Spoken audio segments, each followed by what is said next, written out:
Africa की वो सरजमीन जो सोने के जखायर से माला माल है, लेकिन यही सोना यहाँ के लोगों की मौत की वजह बन चुका है।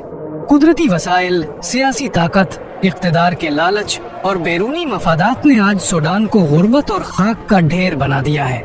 मुल्क के अपने ही 2 जर्नैलों की इख्तिदार की हवस ने आज इस मुल्क को लहू में डुबो दिया है। 2023 में जारी होने वाली जंग में अभी तक 2 लाख बेगुनाह लोगों को मारा जा चुका है और 2 करोड़ लोग बेघर हो चुके हैं।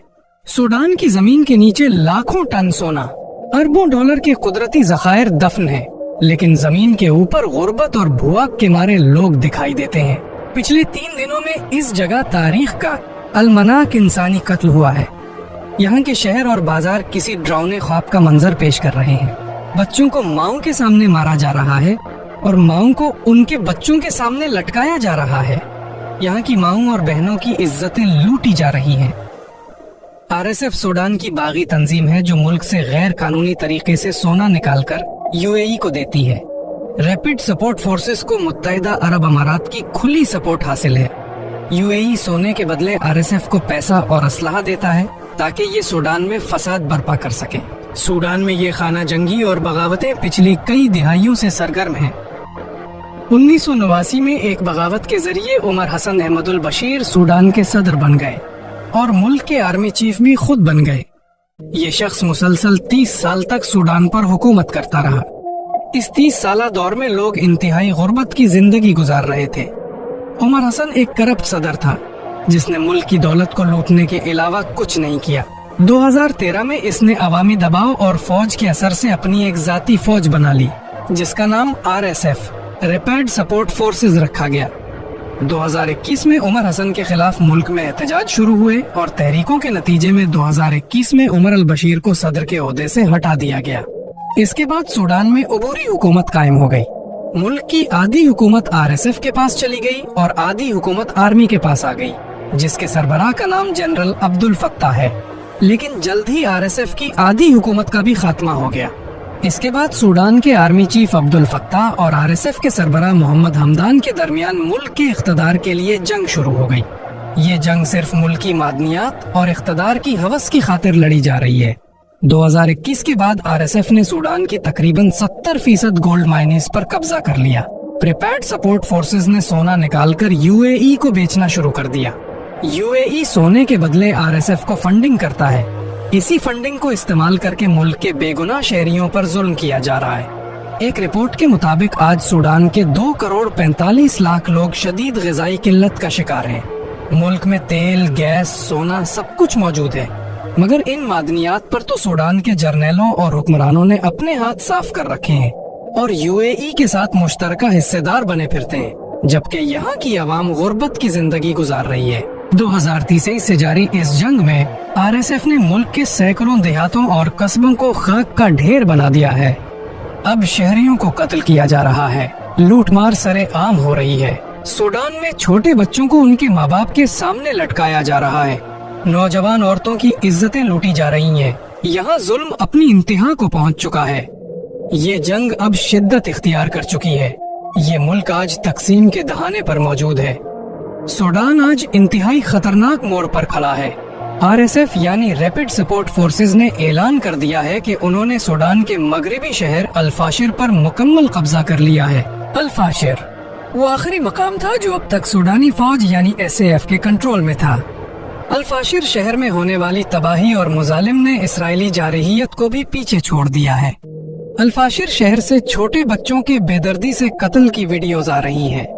अल-फाशिर शहर में फौजी ब्रिगेड नंबर 6 का हेडक्वार्टर भी अपने कब्जे में ले लिया गया है, जो कि सूडानी फौज का आखिरी दिफाई मरकज था। ये शहर आज खाक का ढेर बन गया है, जहां मासूम बच्चों की लाशें हर तरफ बिखरी पड़ी हैं। आरएसएफ का सरबराह मोहम्मद हमदान 1980 की दहाई में खुश्क साली से बचने के लिए सूडान के मगरबी इलाके दारफोर में आ बसा। ये शख्स पहले ऊंटों का चरवाहा था, फिर कबायली रहनुमा बन गया और वहीं से ही उस शख्स ने कबायली लोगों को साथ मिलाकर बगावतें शुरू कर दी। उसने अपनी तंजीम को रैपिड सपोर्ट फोर्सेस के नाम से मुनज़्ज़म कर दिया। बाद में उसने सूडान के सोने के ज़खायर पर कब्जा कर लिया और उसकी सालाना आमदनी 20 अरब डॉलर तक पहुंच गई। दोस्तों, ये खाना जंगी सूडान के 1/4 हिस्से पर फैली हुई है। یہ علاقہ تیل، گیس، سونا، یورینیم، تانبا، چاندی اور پانی کے زیر زمین وسیع ذخائر سے مالا مال ہے، اور جغرافیائی لحاظ سے یہ خطہ لیبیا، چاڈ، وسطی افریقہ، جنوبی سوڈان اور مصر کی سرحدوں سے ملا ہوا ہے۔ اگر اس علاقے پر ریپڈ سپورٹ فورسز کا کنٹرول ہو گیا تو سوڈان عملاً 2 ریاستوں میں تقسیم ہو جائے گا اور مصر کے جنوبی بارڈر پر ایک نئی قابض ریاست وجود میں آ جائے گی، جس کے پیچھے غیر ملکی سرمایہ کاری اور بیرونی مفادات چھپے ہیں۔ الفاشر شہر پر پہلے سوڈانی فوج کا قبضہ تھا۔ باہر سے ریپڈ سپورٹ فورسز نے شہر کا محاصرہ کر رکھا تھا۔ یہ محاصرہ 600 دنوں سے جاری تھا، جس کے نتیجے میں مقامی لوگ مردار تک کھانے پر مجبور ہو گئے۔ لیکن حال ہی میں سخت لڑائی کے بعد RSF نے سوڈانی فوج کو شکست دے کر شہر میں داخل ہو گئے، جس کے بعد ریپڈ فورسز نے شہر میں قتل عام شروع کر دیا۔ الفاشر شہر میں لاشوں کے انبار اور بھوک سے تڑپتے بچوں کی تصاویر سامنے آ رہی ہیں۔ سوڈان کی اس خانہ جنگی میں بیرونی طاقتوں کے بہت سے مفاد چھپے ہوئے ہیں۔ یہ ملک اپنی جغرافیائی حیثیت کی وجہ سے افریقہ، یورپ، امریکہ اور عرب کے درمیان انتہائی اہم مقام رکھتا ہے۔ سوڈان ان چاروں براعظموں کی تجارتی شریان سمجھا جاتا ہے۔ ایک طرف UAE ریپڈ سپورٹ فورسز کی مدد کر رہا ہے اور ان سے غیر قانونی طریقے سے سونا حاصل کر رہا ہے۔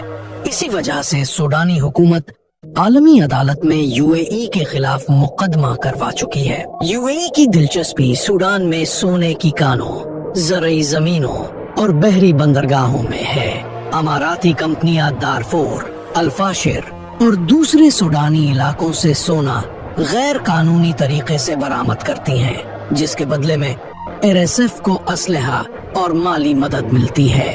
دوسری جانب مصر سوڈانی فوج کی پشت پر کھڑا ہے، کیونکہ اسے خوف ہے کہ اگر فوجی گروہ کامیاب ہو گئے تو اس کے لیے نیل دریا کے پانی کی تقسیم پر خطرہ بڑھ جائے گا۔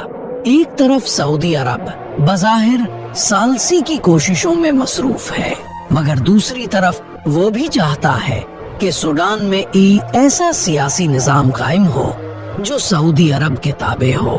سوڈان کی اس جنگ میں روسی مداخلت بھی کسی سے چھپی نہیں۔ روس کا مقصد ہے کہ ریڈ سی کے ساحل پر سال بھر قائم رہنے والا بحری اڈا حاصل کیا جائے۔ روسی کمپنیاں پہلے ہی سوڈان کے سونے کی تجارت میں سرگرم ہیں۔ اقوام متحدہ کی رپورٹ کے مطابق اس حالیہ جنگ میں اب تک 12,000 سے زائد افراد ہلاک ہو چکے ہیں اور 1,14,00,000 سے زائد لوگ بے گھر ہو چکے ہیں۔ ملک کے ہسپتال تباہ ہو چکے ہیں، خوراک کی فراہمی بند اور پینے کا پانی سونے سے بھی مہنگا ہو چکا ہے۔ خرطوم جیسے شہر انسانی المیے کا منظر پیش کر رہے ہیں۔ سونا، تیل، زمین اور اقتدار کے لیے لڑنے والے جرنیلوں کی وجہ سے عوام اب قحط اور بیماری سے مر رہی ہے۔ ایک وقت تھا جب سوڈان کو افریقہ کا مستقبل کہا جاتا تھا۔ یہاں کی زمینیں دریائے نیل کے پانی سے سیراب ہوتی تھیں، جہاں دنیا کا سب سے بڑا زرعی منصوبہ جزیرہ پروجیکٹ قائم تھا۔ یہ ملک مویشیوں کی تعداد میں دنیا میں 5ویں نمبر پر شمار ہوتا تھا، مگر آج وہی ملک بھوک، قحط، خانہ جنگی اور تباہی کا نقشہ پیش کر رہا ہے۔ سوڈان میں یہ خانہ جنگی پچھلی کئی دہائیوں سے جاری ہے۔ اس خانہ جنگی نے ملک کی معیشت، تعلیم، صحت کے نظام اور ٹرانسپورٹ کے سسٹم کو تباہ کر کے رکھ دیا ہے۔ آج اس ملک کے اسکول بند پڑے ہیں، ہسپتالوں میں ہر طرف لاشوں کے ڈھیر نظر آ رہے ہیں، جبکہ سڑکوں کے جال تباہ ہو چکے ہیں۔ پورے ملک میں تباہی اور بربادی دیکھنے کو مل رہی ہے۔ سوڈان میں آج تعلیم کی شرح صرف 35% رہ گئی ہے، جبکہ 45% لوگ لکھنا پڑھنا جانتے ہیں۔